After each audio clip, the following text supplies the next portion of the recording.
네, 오늘 말씀 보겠습니다. 오늘은 창세기 37장 31절부터 35절까지 본문을 잡았고요. 제가 설교할 부분은 12절부터 그 아래까지 다 제가 설교하겠습니다. 우리 본문 잡은 데 있잖아요. 우리 거기를 같이 한번 교독을 해볼까요? 제가 먼저 읽겠습니다. 그들이 요셉의 옷을 가져다가 순 염소를 죽여 그 옷을 피에 적시고 그의 아버지에게로 가지고 가서 이르기를 우리가 이것을 발견하였으니 아버지 아들의 옷인가 보소서 하매 아버지가 그것을 알아보고 이르되 내 아들의 옷이라 악한 짐승이 그를 잡아먹었도다.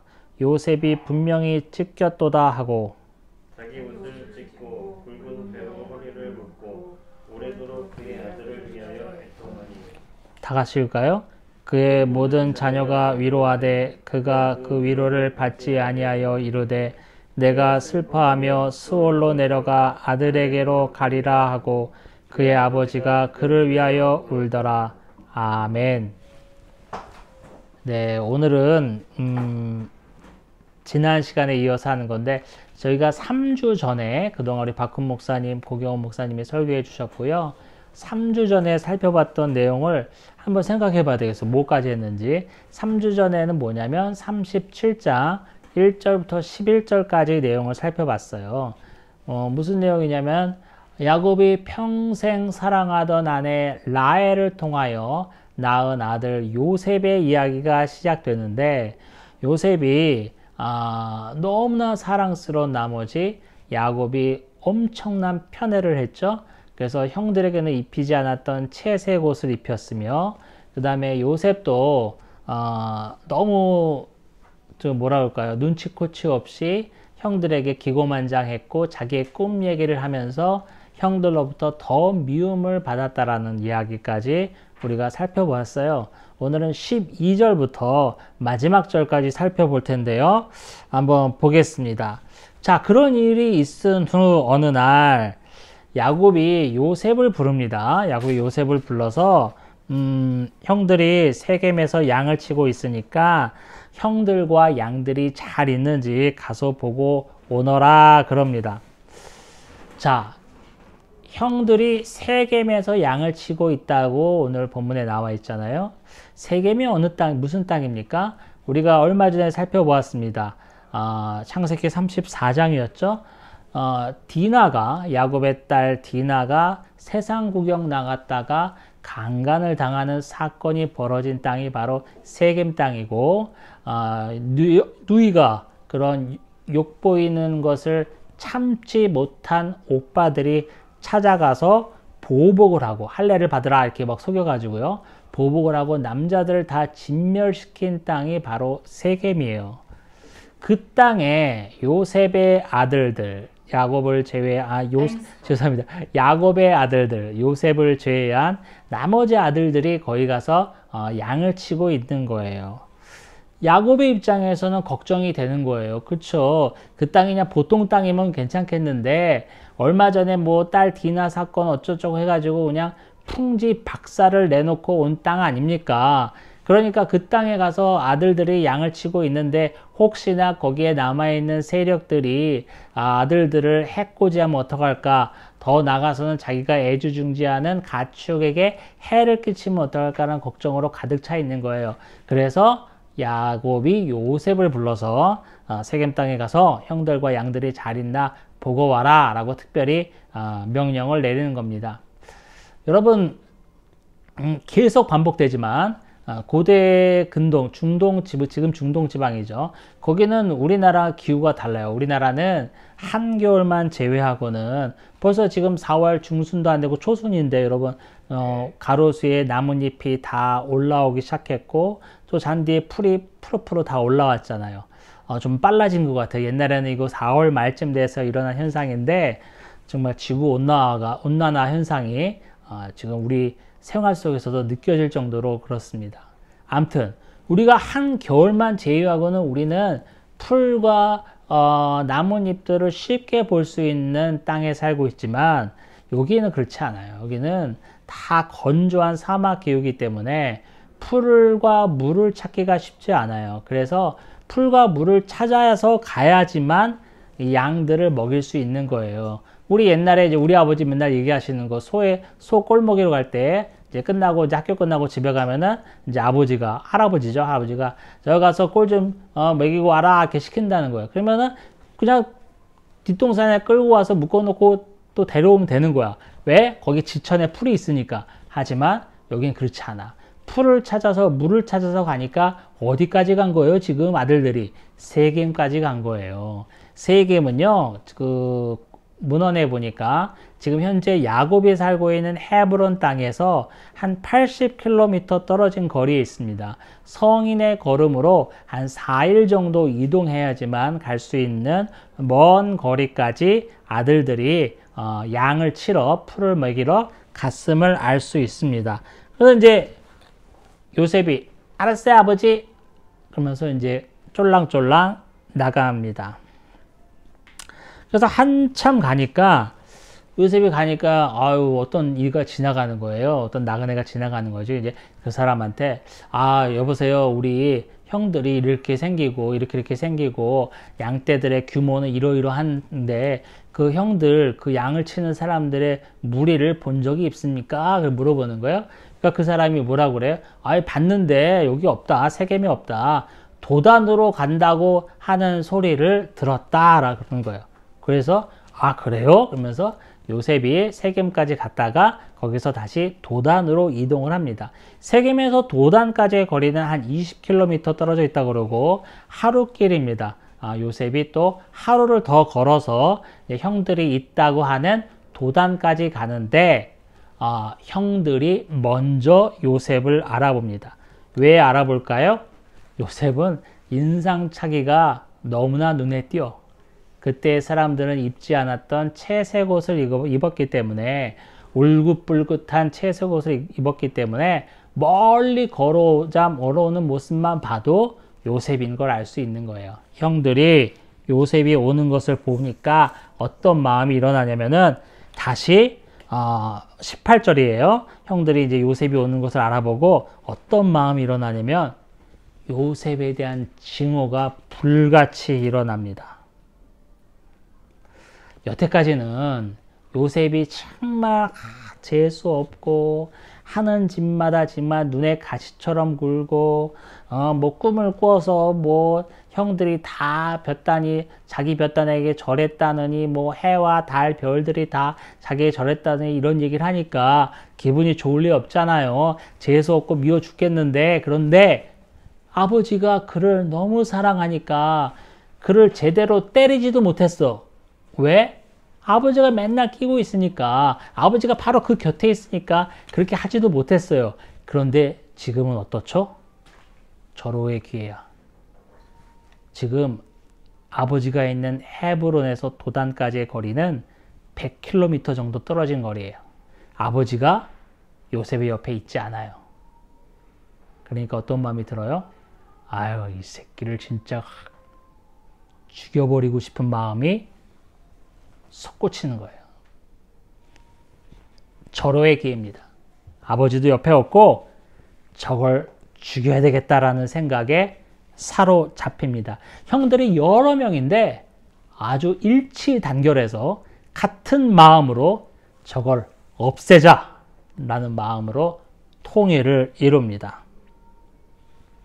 그리고 그들이 결정한 거 뭐냐면 그러면 요셉을 죽여서 구덩이에 던져가지고 아버지한테는 대충 뭐 악한 짐승에게 잡혀 먹었습니다. 이렇게 둘러대자. 이렇게 이제 의견을 모았어요. 모으니까 죽이 잘 맞는 거지. 잘 묻는 거예요. 자, 여기서 중요한 거 있어요. 우리 19절을 볼까요? 19절에 보니까 뭐라고 나와 있냐면은 19절 서로 이르되 꿈꾸는 자가 오는도다. 요셉이 멀리서 오는 것을 보고 형들이 말하는 거는 꿈꾸는 자가 온다 이거예요. 비아냥거리는 거예요. 요셉이 꿈꾼 이야기 한 거 있잖아요. 뭐 자기 볕단에 뭐 절했다. 별들이 뭐 해와 달들이 뭐 나에게 절했다. 이런 것들 재수 없는 꿈. 그것 때문에 요셉을 더욱 밉게 만들었던 그 꿈을 비아냥거리면서 꿈꾸는 자가 오는도다 라고 합니다. 그래서 이제 이거 죽여가지고 구덩이에 던진 다음에 아버지한테는 대충 그냥 악한 짐승한테 잡혀 먹었습니다 라고 거짓 보고를 하자 이렇게 의견을 모아요. 그런데 21절을 보니까 루벤이 누구죠? 야곱의 장자예요. 르시레유, 그쵸? 첫째 아들입니다. 야곱의 장자가, 그러면은, 이거, 요셉을 죽이지는 말고, 해치지는 말자라고 얘기를 합니다. 요셉을 굳이 우리가 죽일 필요가 뭐 있냐? 우리 손에 피를 묻힐 필요가 뭐 있냐? 이런 식으로 좀, 완화된 표현을 하고 있어요. 그러면서 루벤이 22절에 제안한 것이 뭐냐면은 그냥 죽이지 말고 광야의 구덩이에 던져놓고 그렇게 하자라고 해요. 근데 중요한 게 있어요. 22절 보니까 광야의 구덩이에 던져놓자 해놓고서 22절 하반절에 보니까 뭐라고 나와 있어요? 이는 그가 요셉을 그들의 손에서 구출하여 그의 아버지에게로 돌려보내려 함이었더라. 뭐예요? 나머지 동생들한테는 죽일 게 뭐 있어, 죽이지 말고 그냥 구덩이에 던져놓자 얘기하는 거예요. 던져놓으면 당연히 죽게 돼 있죠. 광야에서 구덩이에서 기어 나오지도 못하는데 물도 못 마시고 음식물도 없고 햇볕이 내려쬐는 곳에서 얼마나 살 수 있을까요? 오래 못 삽니다. 아마 수일 내에 죽고 말 겁니다. 그러니까 그냥 피를 묻히지 말고 서서히 죽게 만들자 이런 식으로 동생들한테 말해놓고서 동생들한테 말한 거와는 반대로 르벤의 계략은 뭐예요? 다시 와서 동생을 구출해내고 동생을 아버지에게로 데려갈 작정이었습니다. 왜 르벤은 그런 마음을 먹었을까? 첫째, 장자로서 동생을 사랑하는 마음이 다른 형제들에 비해서 더 승했기 때문에 그랬을까? 아니에요. 그렇지 않아요. 왜냐하면 르벤은요, 우리가 얼마 전에 살펴봤죠? 아버지에게 엄청난 과오를 저질렀어요. 뭐죠? 아버지의 첫 빌하, 그렇죠? 자기의 동생들을 낳은 어머니죠. 어머니를 범하는 사건이 있었잖아요. 그 이후로 야곱에게 르벤은 장자의 그런 뭐라 그럴까요? 구실을 받지 못했고 인정을 받지 못했어요. 그러니까 아버지가 요셉을 이렇게 사랑하는데 형제들은 다 동생들은 다 이걸 다 깨끗이 없애버리자 그러는데 아버지한테 동생을 요셉을 데려다 주면 자기가 얼마나 사랑을 되찾을 수 있을까? 아버지로부터 잃었던 총애를 받지 않을까라는 마음이 있었습니다. 그래서 동생들과는 달리 죽이지는 말고 구덩이에 던져놓고 내가 몰래 빼내서 아버지한테 데리고 가야지 이런 작전을 꾸미게 됩니다. 자, 그리고 이제 그래서 이제 그 형들의 얘기대로 이제 요셉을 구덩이에 이제 딱 던져놓고 중요한 게 있어요. 뭐냐면은 25절에 보니까 구덩이에 요셉을 던져놓고 나서 그들이 앉아서 음식을 먹었다라는 표현이 있어요. 요셉은 구덩이에 던져놓고 나서 나머지 형들은 뭐 하고 있는 거예요? 둘러 앉아가지고 도시락 까먹고 차려온 음식, 준비한 음식을 먹고 웃고 떠들고 있는 겁니다. 그러다가 뭘 봤냐면요. 이스마엘 사람들의 그 상인 무리를 봤어요. 길르앗에서 오는 상인 무리인데요. 25절입니다. 그 사람들은 애굽을 오가면서 장사를 하는 상인들인데 그들이 갖고 오고 판매하는 물건들이 뭐냐면 향품과 유향과 모략을 싣고 애굽으로 내려가는지라 라고 표현되어 있습니다. 그들이 이스마엘 사람들이고 더 뒤에 나가면은 여기서 보면은 미디안 상인이라는 표현도 있어요. 본문에 이스마엘 사람 또 미디안 상인 그게 같이 표현하는데 같은 의미라는 걸 알 수 있죠. 그들의 장사꾼인데 뭘 파냐면은 향품과 유향과 모략을 팔러 다닌다. 애굽으로 팔러 다닌다는 내용을 알 수 있고요. 자, 그래서 이제 그 상인을 보자마자 유다가 26절입니다. 유다가 여러 형제들에게 얘기하되 야, 동생을 죽이면 뭐하냐, 피를 묻히면 뭐하냐 하면서 그냥 이스마엘 사람들에게 팔자. 그래도 얘 내 동생이고 우리 동생이고 피부친데 죽여서 뭐하냐, 그냥 팔자. 여기 이 사람들한테 팔면 이 사람들은 어마어마한 거상으로서 애굽을 오가는 사람인데 애굽에 끌고 갈 텐데 애굽에서 그 팔려간 동생이 어떻게 아버지한테 돌아올 수 있겠냐. 아버지는 애굽으로 팔려간 그 아들을 어떻게 소식을 알 수 있겠느냐. 그냥 죽이지 말고 팔아버리자 라고 합니다. 그랬더니만 모든 형제들이 동의를 해요. 동의를 하고 요셉을 미디안 상인들에게 은 20에 팔았다고 28절에 나와 있습니다. 자, 그렇게 이제 팔아 넘겼는데 29절을 보니까요. 르우벤이 돌아와서 구덩이를 보니까 동생이 없는 거야. 요셉이 없는 거야. 그래서 아니 얘들아, 요셉 어디 가니? 요셉 어디 가니? 하면서 요셉이 없어진 거를 보고 뭐예요? 엄청나게 슬퍼하는 모습을 우리가 볼 수 있습니다. 르우벤은 어디 있었을까? 유다를 비롯한 나머지 동생들이 요셉을 팔아먹을 때 르우벤은 어디 있었을까? 많은 학자들은 르우벤은 장자로서 지금 구덩이 옆에서 둘러앉으면서 이제 밥을 먹다가 미디안 상인을 본 거 아니에요, 동생들이? 그때 당시에 르우벤은 잠깐 저기 양떼를 돌보러 갔었을 수도 있다. 이런 식으로 설명하더라고요. 뭐가 됐든 잠깐 자리가 없을 수도 있는 거잖아요. 열 형제가 손을 꽉 잡고 어깨 동무하면서 있는 게 아니니까. 아무튼 동생을 팔아먹을 때는 르우벤이 없었다는 것을 우리가 알 수 있습니다. 자, 그래서 이제 이렇게 됐으니까 이제 팔아먹고 나서 나머지 형제들은 이제 아버지한테로 돌아옵니다. 아버지한테 돌아와서 돌아올 때 이제 작전을 펼치는 거죠. 요셉의 옷에다가 숫 염소의 피를 묻힌 다음에 아버지 이거 보세요. 동생이 이렇게 악한 짐승에 물어뜯겨서 죽었습니다 하고 보고를 하는 거예요. 중요한 게 있어요. 뭐냐면 32절에 보니까 이제 그 채색 옷에 피를 묻힌 다음에 아버지한테 가져가는 거예요. 아버지가 야 니들은 왔는데 요셉은 어디 갔냐 물어볼 거 아니에요. 그럴 때 대답할 것이 이제 내용인데 아버지 아들의 옷인가 보소서 그럽니다. 아버지 아들의 옷인가 보소서 그럽니다. 이게 또 중요해요. 이 표현이. 자, 우리가 일반적으로 생각할 때 여러분 내 동생이 죽었어요. 내 동생이 죽었는데 아버지한테 그 사실을 얘기할 때 아버지 내 동생이 죽었어요.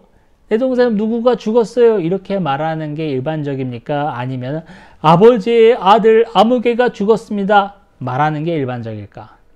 전자가 일반적이죠. 대부분 그렇게 대답합니다. 그런데 이것을 아버지의 아들인가 보소서라고 말하는 것은 뭐냐면 이 표현으로 봐서도 이 형들은 요셉을 형제로 보지 못하는, 그러니까 요셉에 대한 뿌리 깊은 증오와 뭐라고 해요? 그냥 미움이 서려 있는 거예요. 그래서 아버지의 아들인가 보소서라고 표현을 합니다. 아버지가 보니까 아들을 맞지. 자기가 다른 자식들한테는 해 입히지도 않았던 채색 옷인데 그 옷에 피가 묻어 있으니까 아이고 내 아들이 찢겼구나. 악한 짐승이 그를 잡아먹었구나 라고 통곡을 합니다. 그래서 34절에 보니까 요셉이 자기 옷을 찢고 굵은 배로 허리를 묶고 오래도록 그의 아들을 위하여 애통했다라고 나와 있습니다. 요셉은 야곱에게 있어서는 생명이었습니다. 야곱에게는 여러 아들들이 있었지만 요셉만이 야곱의 모든 사랑을 받았던 아들이에요. 그 아들이 죽었으니 그 상심이 얼마나 컸겠습니까? 35절에 나와 있잖아요. 야곱의 모든 자녀가 그를 위로하되 그가 위로를 받지 못했다라고 나와 있습니다. 야곱에게는 얼마나 많은 아들이 있어요. 12명의 아들이 있고, 요셉은 빠졌죠. 11명의 아들들이 있고, 또 딸도 있고, 또 아내도 그렇게 많고, 그 모든 식구가 야곱을 위로하였지만 야곱은 위로받지 못했어요. 아주 큰 슬픔에 빠졌습니다. 그러면서 야곱이 이야기하는 거죠. 35절 하반절에 보니까 내가 슬퍼하며 스올로 내려가 아들에게로 가리라 라고 말합니다. 뭐예요? 나도 요셉을 따라 죽겠다라고 말하는 거예요. 우리가 쉬운 표현으로 아들이 죽었으니까 나도 죽어서 요셉을 만나러 가겠다라고 하는 거예요. 엄청난 큰 슬픔에 빠져 있음을 알 수 있습니다. 모든 세상의 희망, 삶의 의미가 송두리째 없어졌다는 표현이 바로 이거예요. 우리가 뭐 드라마나 뭐 그런 거 보면은 이제 아끼던 자식이 죽었을 때 엄마들이 그런 말을 하죠. 나도 죽을래, 나도 죽을래, 나도 따라갈래 그러잖아요. 바로 그 표현입니다. 36절이 중요하죠. 미디안 사람들은 아까 장사꾼 이스마엘 사람들입니다. 미디안 사람들은 그를 요셉을 애굽의 바로의 신하 친위대장 보디발에게 팔았더라 라면서 37장이 마무리됩니다. 여러분 오늘 본문은 여기까지예요. 근데 중요한 핵심 포인트가 있습니다. 뭐냐면 첫 번째, 요셉은요, 제가 3주 전에 설교할 때도 말씀드렸지만 요셉은요, 창세기에서 나오는 인물 중에 가장 노골적으로 예수 그리스도를 예표하는 인물입니다.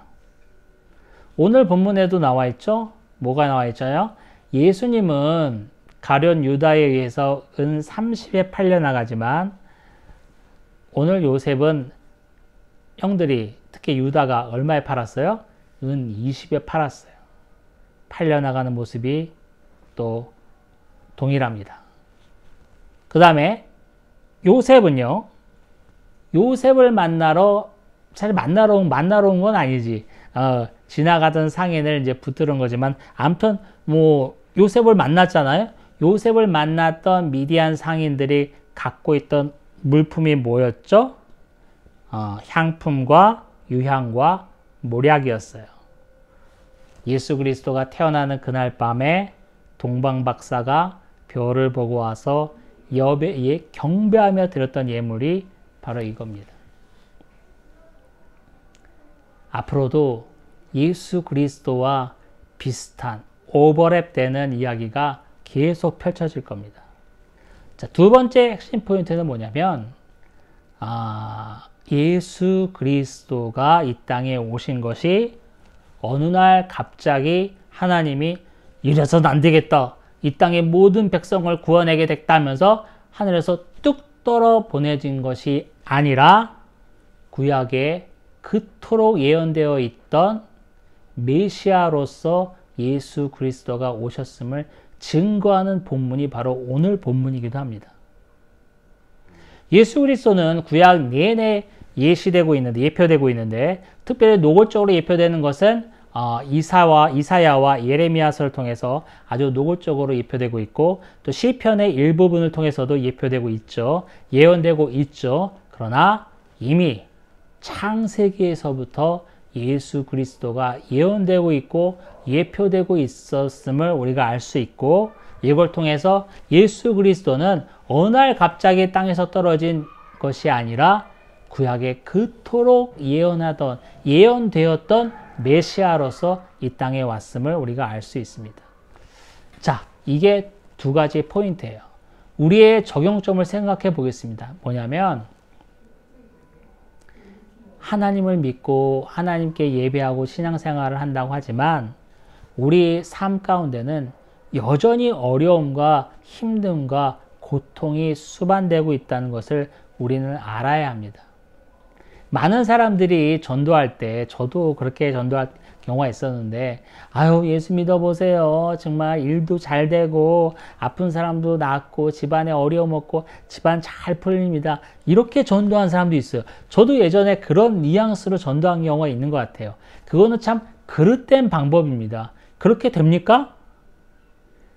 여러분의 삶이 그래요? 예수 믿고 신앙생활 하니까 집안에 문제가 하나도 없고 모든 것이 화평하며 하는 일마다 잘 되냔 말입니다. 아니죠. 절대 그런 일이 일어나지 않아요. 그렇게 전도하면 사기입니다. 아니, 그런 일이 정말 일어난다면, 예수 믿어서 정말 모든 것이 잘 풀리고 하는 일마다 잘 된다면 우리가 전도할 필요도 없어요. 자기네 집 잘 되기 위해서 사람들은 알아서 교회로 기어오게 되어 있어요. 근데 사람들이 알아서 옵니까? 안 오죠. 사람들도 아는 거예요. 예수 믿는다고 모든 게 잘 풀리고 잘 되지 않는다는 걸 아는 거예요. 그러면 목사님 뭐예요? 뭐냐면, 내가 어떠한 어려움에 있든지 어떤 고통 가운데 있든지 이 지지고 볶는 이 삶의 정황에서 내가 하나님을 얼마나 신뢰하느냐가 핵심이에요. 내가 잘 돼서, 내 자식들이 잘 돼서, 우리 집에 아무 염려가 없어서 하나님께 감사해요, 감사해요 찬양하면서 하나님을 부르짖는 것이 아니라, 정말 눈만 뜨면 지지고 볶고, 정말 어떻게 이런 일이 우리 집에 일어나는지 하늘도 무심하시지.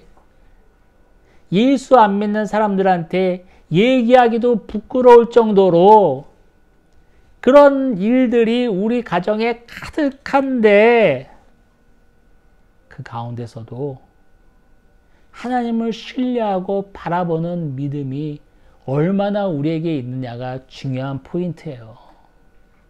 플러스 그 말도 안 되는 삶의 정황 속에서 하나님의 눈동자가 우리에게 한시도 떠나지 않고 있음을 내가 얼마나 신뢰하냐가 또한 중요합니다.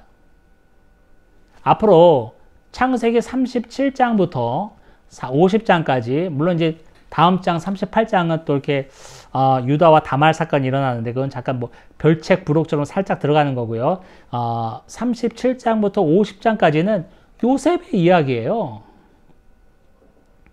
창세기 후반부 끝부분을 이끌어 나가는 요셉의 삶을 우리가 살펴볼 텐데, 예수 그리스도를 예표하는 인물이라고 제가 지난 시간에도 이해했고 오늘도 얘기한 그 요셉의 이야기를 살펴볼 텐데, 요셉의 이야기를 살펴보면 살펴볼수록 그의 삶은 뭐냐면요, 억울함, 누명, 핍박, 고통, 절망, 이런 단어로 점철되는 삶을 살아가요. 그런데 그 가운데서도 요셉이 하나님을 계속 신뢰하고 있음을 우리가 알아볼 거 있고, 그 반대로 생각하면 그렇게 억울함, 욕됨, 저주, 분노, 이런 삶을 살아가는 요셉을 한시도 눈을 떼지 않고 바라보고 계셨던 하나님을 찬양할 수밖에 없는 이야기를 우리가 살펴보는 겁니다. 우리의 삶이 그렇다는 거예요. 환난과 핍박이 있고 사방에 우겨쌈을 당하는, 정말 신음소리도 못 낼 만한 절망 가운데 있지만, 그럴 때에도 우리는 한결같이 하나님을 신뢰해야 되고, 그런 환경 속에서도 우리를 한시도 눈을 떼지 않고 바라보고 계시는 하나님을 내가 믿고 신뢰해야 된다는 거, 이게 바로 오늘의 핵심입니다. 기도하겠습니다.